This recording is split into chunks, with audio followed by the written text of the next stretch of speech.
Wishing I had somebody new to write a love song about. Hey guys, so after a while in Boston recuperating and doing my laundry, I am back in the apartment in Brooklyn.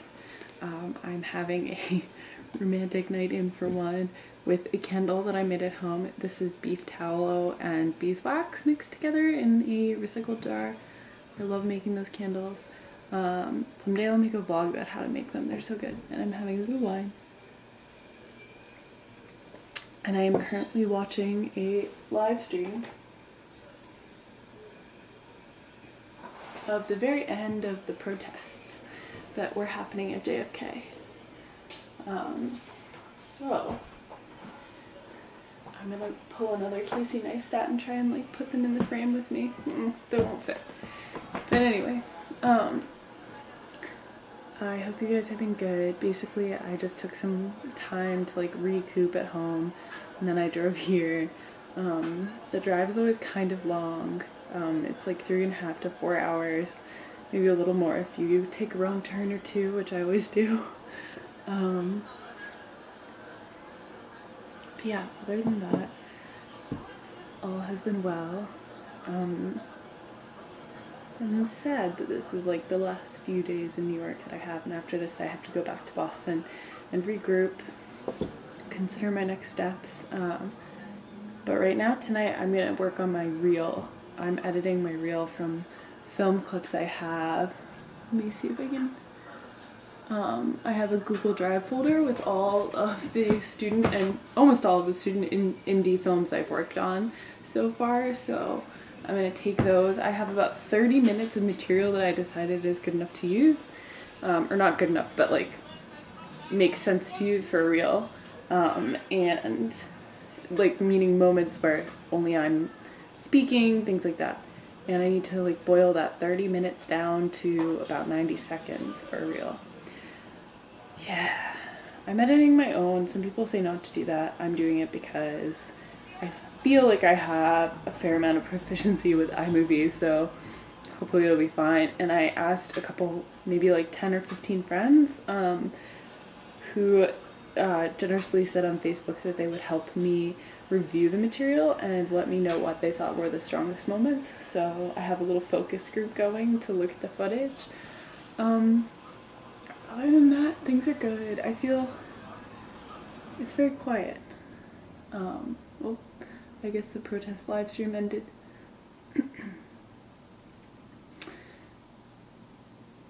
But yeah, I feel somewhat lonely here because I didn't really have time to like socially integrate back in with all the friends that I have in New York.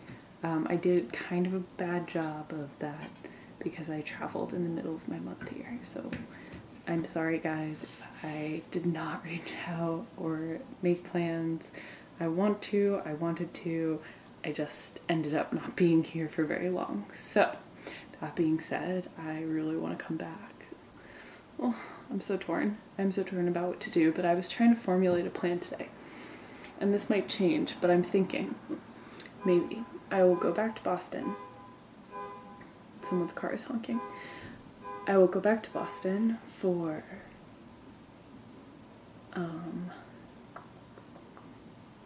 until like March. Maybe in March I'll take a second scouting trip out to LA. I would really like to get headshots done out there, or out here, but I need to save money for that no matter like where I go, because good headshots are not a cheap investment. There's a like really wide range of prices, but I've slowly been like building my way up in my headshots over the year. Like my first headshots were by like a wonderful friend who shot them. She only charged my friend, another actress, and I $100 each, which is like super inexpensive for a headshot, and that served me well for a couple years. And then I bumped up to a local photographer in Boston, Erica Derrickson, who shoots wonderful headshots in Boston. She's actually away in Thailand right now, but she'll be back, so I'll put her stuff in the link below along with Leah's. You guys should check them out if you're looking for headshots in Boston. But I have really wanted to work with a couple different headshot photographers.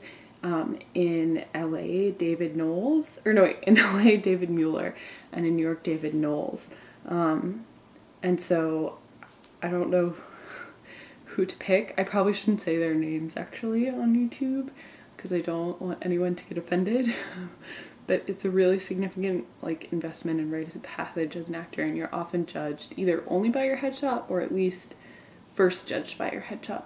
So you know, if casting directors are looking through like reams and reams and reams of people, the headshot really pops out at them. And if you've invested in a super high quality headshot, they're going to feel a little bit like that's how seriously you take yourself as an actor. So yeah, I have wanted to save up for that. So I'm thinking I might go out to LA in the spring again for another little trip and try to take meetings and go to agencies and get headshots. I ended up shooting with a friend of mine, a photographer, Ilona. I'll put her information below. We've worked together before. So that kind of took up the latter part of my previous LA trip, and so I really want to come back out and really just reconnect with everybody again. And the same for New York. What I realized over this month, realizations time, what I realized over this time in New York was that, and LA, like a month, a couple weeks, a week in either place is not enough time to nearly like do everything that needs to be done. And I feel like you need at least 3 to 6 months in each place to really orientate yourself. Because a lot of the time I spent in Brooklyn before, I just spent like shoveling out my car, figuring out where to park, figuring out where to get groceries, where's the laundromat, you know, just like basic life things about moving to a new area that I had never lived in before. So I would recommend, if you're thinking of doing little scouting trips like I did, maybe try to find a 3-month sublet instead of a 1-month sublet or like something like that, just to or do the 1-month sublet, but know that maybe you need to come back to make more significant, you know what I mean, like integrate more significantly into the scene. Because I applied for some castings, but because I was here for such a short amount of time, that's like not really time for anything other than like 1-day projects. Like especially for theater, like probably no theater happens in such a short period of time. Most films don't get made within a month span of time. I did apply for some like background work and stuff like that, which is really the only thing I could do that was like one-off sort of. And I covered my friend's nannying gig, and I caught up with some people, which was really great. But even so, like the month that I was here, it was like not enough time to catch up with everybody. So again, if you're going to do this, I recommend trying to stay longer if you can. But yeah, all in all, I'm going to try and make the most that I can out of my final 4 days in the city now. Yes, so I hope you guys all seize the day today. Carpe diem and lots of love.